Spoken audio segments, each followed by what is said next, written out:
So I wanted to bring a local poet to the stage who, despite having visited 24 countries on 5 continents, has never been to Mexico. But I've gotten to know Captain Mel, John Meliferas, at poetry readings. He also was a reader last March when we did the birthday celebration for Kerouac at Hops and Props. So John, welcome to the stage, Captain Mel.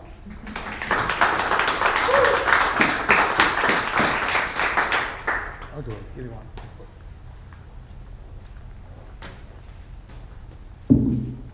Hola. Hola. ¿Qué pasa? ¿Qué pasó, hermano?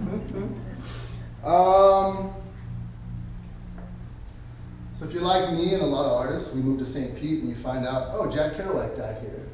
And I read On the Road before I moved to St. Pete. I knew he, traveled and knew about the Beat Poets.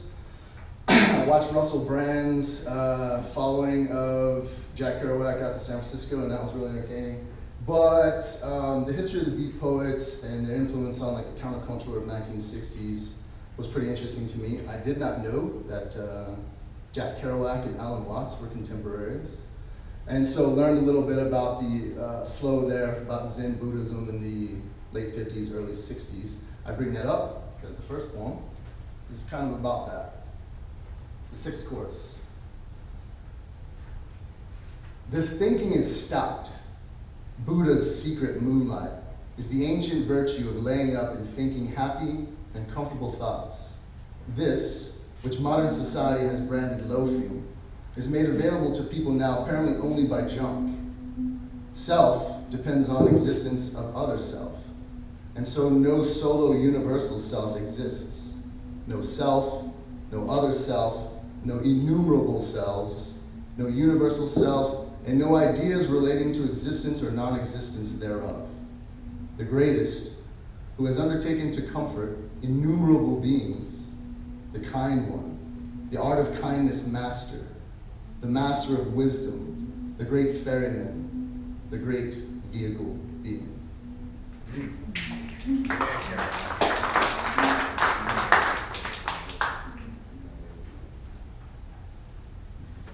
Like Skyla, I looked through the poems and found something that resonated with me. You mentioned Captain Mel, so I'm also a sailboat captain. And so when I saw the one that had sailing in it, I'm like, well, I'm gonna read that one. And then I was like, Teotihuacan, one, how do you pronounce that? And it took me a while to make sure I didn't screw it up, so hopefully I don't do it in reading. And then Teotihuacan is an interesting place, 30, 40 miles northeast of modern Mexico City. And so Jack Kerouac obviously learned about it while he was down there, and it's an interesting city if you're not familiar with your ancient Mesoamerican culture. At one time it was 100,000 people about 2,000 years ago. And there's an avenue of the dead that leads to the Temple of the Moon, there's a Temple of the Sun, and it was a great architectural creation across the board. So that's Teotihuacan. And this is the 14th chorus. And when they saw me rowing my sailing canoe across the lake of dreams in the Lotus Valley swamp and arrested me for the size of my heart, 'tis then I decided, don't come back. They'll eat your heart alive every time.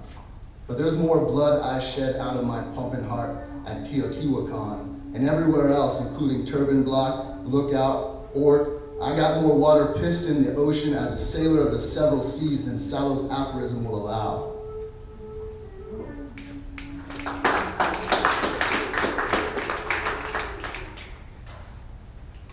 And then tried to write one of my own, in the style of a little bit of Kerouac, in the theme of choruses, and a little bit of on that last poem. And I call this one the Funeral Chorus of Teotihuacan. Take me to death, down the avenue and into an afterlife coronation. Sacrifice is death, purposeful, energetic resignation, down the avenue and into the infinite consecration. Below the black diamond tapestry, beneath the green jungle blanket, under brown forest floorboard, down the labyrinths of the underworld. In the labyrinth lakes, the tides ebb and rise, dark to light, from peace to war, spilling the blood of ourselves and the jaguar. The sun and moon rise and fall, pendulums marking time over life and death. Right. Thanks, Jeff.